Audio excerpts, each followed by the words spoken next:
Vamos a presentar una de las tecnologías de bases de datos más reciente, las bases de datos NoSQL. Sistemas NoSQL hay muchos, y cada uno especializado o con un objetivo diferente al de los otros, pero con características coincidentes. Dicho esto, esta lección se basa principalmente en uno de esos sistemas, MongoDB, del que se mostrarán detalles en la parte final de la presentación. En realidad, la necesidad surgió de las grandes compañías de servicios de datos que todos conocemos.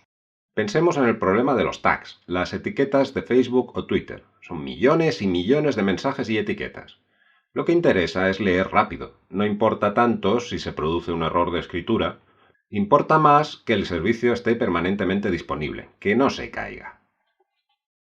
La pregunta de por qué surgieron las bases de datos NoSQL, en 1998 se utilizó por primera vez el término, tiene que ver con el aumento exponencial de datos y de usuarios que quieren acceder a ellos.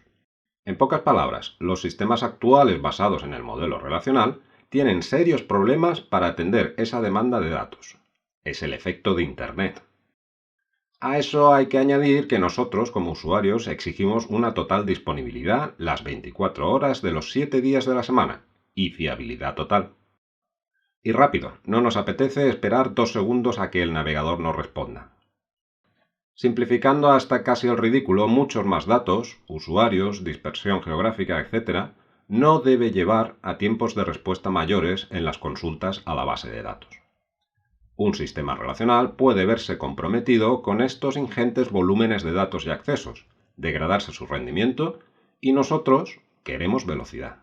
En general, cuando aumenta la carga de un sistema o servidor de datos, tenemos dos soluciones, el escalado vertical y el escalado horizontal. El escalado vertical consiste en ampliar nuestro hardware, cualquiera, también el de comunicaciones, o sustituirlo por uno más capaz y reciente. Normalmente es una operación muy costosa que, además, puede caer rápidamente en la obsolescencia. Dicho de otra forma, podemos cambiar nuestro ordenador antiguo por uno más grande, una inversión de muchos miles de euros para 5 años. ¿Y si a los dos se nos vuelve a quedar pequeño? La otra solución es el escalado horizontal. Se puede formular de forma sencilla como ¿y si en vez de comprar un ordenador grande compramos varios pequeños? Adquirir varias máquinas baratas que se puedan interconectar y que trabajen de forma coordinada y cooperativa, pero que el usuario percibe como un único servidor. La ventaja es que, en principio, de aumentar las necesidades de servicio, lo único que tenemos que hacer es comprar más máquinas baratas y añadirlas a las anteriores. Aún así, el coste es menor y, sobre todo, es más flexible que el escalado vertical en cuanto a planificación e inversión.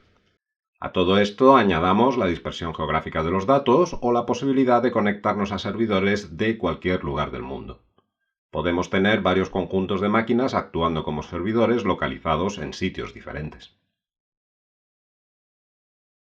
Otro aspecto a destacar en las bases de datos NoSQL es la ausencia de esquema, o al menos de un esquema de datos tradicional de una base de datos relacional. Pensemos en una base de datos geográfica. No solo son las coordenadas, también es la organización política, aldea, pueblo, ciudad, provincia, comunidad, país. Eso en España, pero en Estados Unidos funciona igual. Resulta complicado diseñar un esquema que cubra todas las diferencias y para ciertos usos una base de datos relacional resulta ineficiente. ¿Y el modelo relacional? ¿Cómo responde a estas nuevas necesidades? El modelo relacional tiene el sobrenombre de transaccional. Una transacción es un conjunto de operaciones atómicas, consultar, insertar, borrar, modificar, en una secuencia concreta que representa un proceso complejo.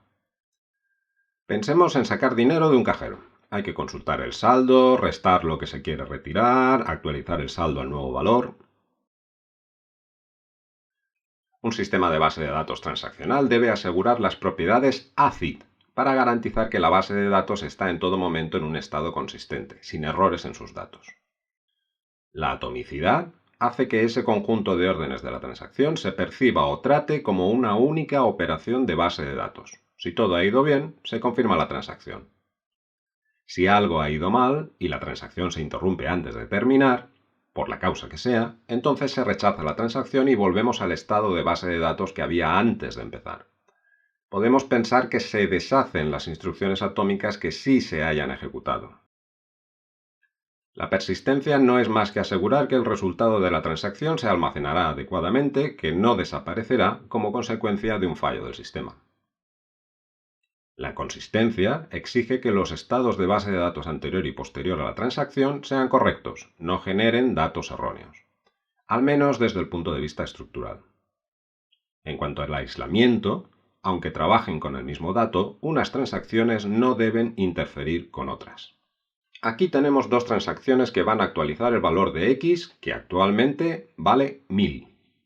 La primera va a incrementarlo en 2000 y la segunda ha decrementarlo en 500. Lo que todos esperamos es que finalmente el valor de x sea 2500. Puede ocurrir que estas operaciones se intercalen en el tiempo. Esto se llama concurrencia. El resultado de esta ejecución es que la escritura de una transacción machaca la de la otra y perdemos dinero por el camino. Aislar las transacciones consiste en evitar este tipo de efectos, usualmente haciendo que una espere a que termine la otra. El cumplimiento de las propiedades ACID en las transacciones garantiza que se puedan ejecutar concurrentemente varias transacciones operando simultáneamente sobre el mismo conjunto de datos, con total confianza en que el resultado final será correcto y no se perderá. Pues resulta que las propiedades ACID se llevan mal con el escalado horizontal.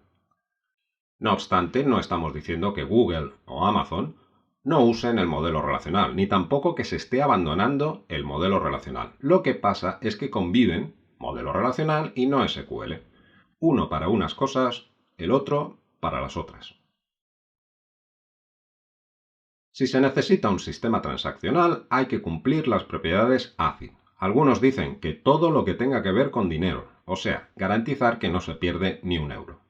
Y si es para los comentarios de los compradores, pues para eso no es SQL. En realidad, es difícil encontrar sistemas de información incompatibles con el modelo relacional o que con no SQL obtengan una ventaja real. Por ejemplo, posiblemente el volumen de datos que maneja esta empresa de distribución online no sea tan grande, y si han decidido migrar a un sistema no SQL, suponemos que estará totalmente justificado. Muchas veces se aplican soluciones no SQL a sistemas de base de datos que simplemente no están bien diseñados o administrados. Y ya hay casos en los que no hay ni que pensar. El enfoque de las bases de datos no SQL depende mucho del problema a resolver. De ahí que la taxonomía de sistemas crece cada día y la cantidad de productos a elegir también, hayan tenido o no éxito. Es el fruto de una tecnología que aún está madurando y que carece de un estándar aceptado.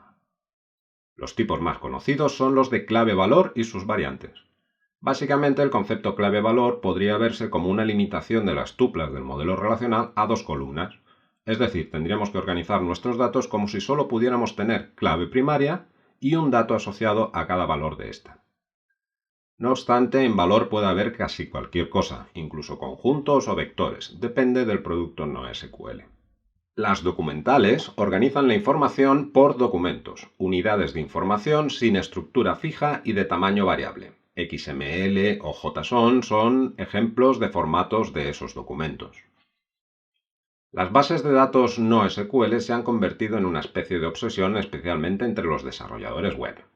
La realidad es que muchas aplicaciones en no SQL no obtienen ninguna ventaja frente a una solución relacional. El problema es que un sistema relacional necesita planificación y diseño, dominar SQL, estructurar los datos, igual no tienen tiempo. Proponemos un producto, MongoDB, como ejemplo práctico de una base de datos no SQL. Es un producto gratuito y de fácil instalación si lo único que queremos es aprender a cómo funciona.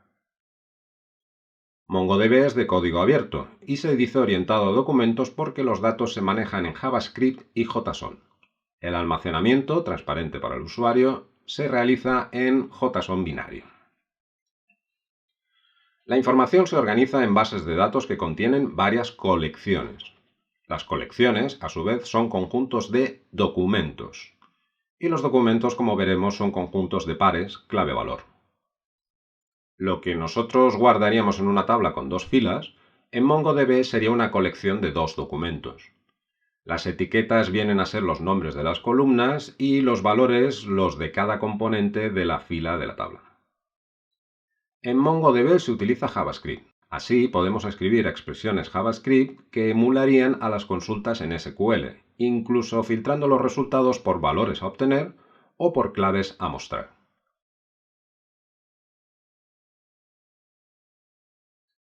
Pero la gracia de un NoSQL sin esquema es que no hay una estructura fija. En el momento en que explotamos esta característica, la correspondencia tabla-colección se pierde. Con tablas es complicado manejar datos sin una estructura bien definida. Un caso sencillo en modelo relacional. Una tabla de quién es amigo de quién.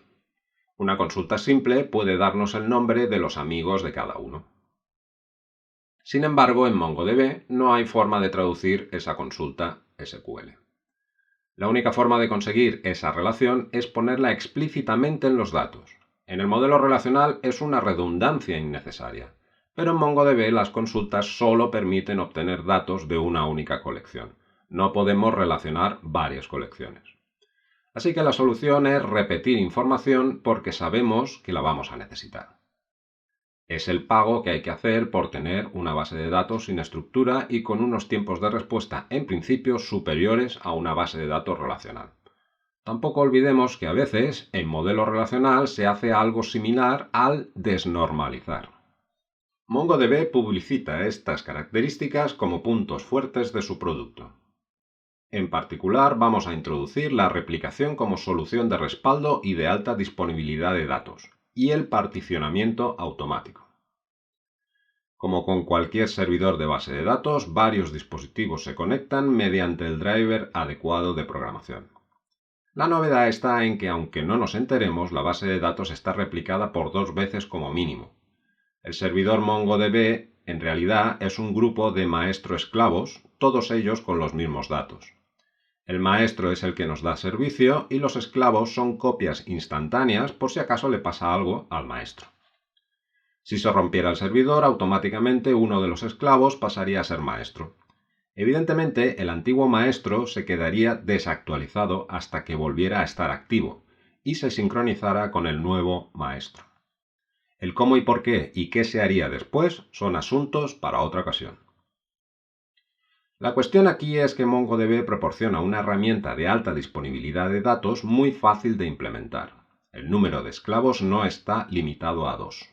La otra característica de MongoDB que queremos destacar es el particionamiento, que distribuye los datos en varias máquinas para acelerar las consultas recuperando datos de diferentes servidores en paralelo. Cada partición contiene un subconjunto de los datos. En vez de acceder a un único servidor y obtener todos los datos, 3 servidores dan respuesta a una consulta, cada uno examinando su parte de los datos. Así es como se reduce el tiempo de respuesta para el cliente. Al final los clientes ni se enteran, es MongoDB quien se encarga de manejar las particiones y las réplicas. Todo es automático una vez se ha configurado el sistema. Esto no se utiliza alegremente, solo se obtienen ventajas reales cuando estamos trabajando con colecciones de documentos realmente grandes. Por eso MongoDB se autopromociona como una solución para Big Data, infraestructura de aplicaciones sociales, para dispositivos móviles, etc.